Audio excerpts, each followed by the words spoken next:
പ്രശ്നങ്ങളില്ലാത്ത മനുഷ്യരൊന്നുമില്ല. നമുക്ക് എല്ലാവർക്കും ഒരു രീതിയിൽ അല്ലെ വേറൊരു രീതിയിൽ പ്രശ്നങ്ങളുണ്ടല്ലേ. ഇതിൽ രണ്ട് തരത്തിലുള്ള പ്രശ്നങ്ങൾ.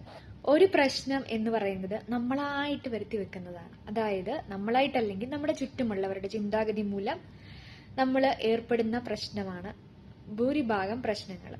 വളരെ കുറച്ച് കാര്യങ്ങളുണ്ട്, അത് നമുക്ക് ഹാൻഡിൽ ചെയ്യാൻ പറ്റാത്തതാണ്. നമ്മളെ കൊണ്ട് കൺട്രോൾ ചെയ്യാനോ ഒന്നും പറ്റത്തില്ല. അത് പ്രകൃതി തരുന്ന പ്രശ്നങ്ങളാണ്. അതിൽ നമുക്ക് ഒരു റോളും ഇല്ല. അത് വരുന്നത് അനുഭവിക്കുക എന്നുള്ളതല്ലാതെ ഈ മനുഷ്യര് വരുത്തി വെക്കുന്ന പ്രശ്നങ്ങളിൽ പക്ഷെ ബുദ്ധിപൂർവം നമുക്ക് ഇടപെടാൻ പറ്റും.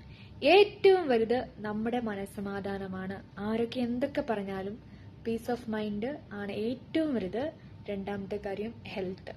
ബാക്കി സൊസൈറ്റി പറയാനുള്ളത് പറഞ്ഞുകൊണ്ടേയിരിക്കും. ഏറ്റവും വലുത് അവനവന്റെ മനസ്സമാധാനവും സന്തോഷവുമാണ്.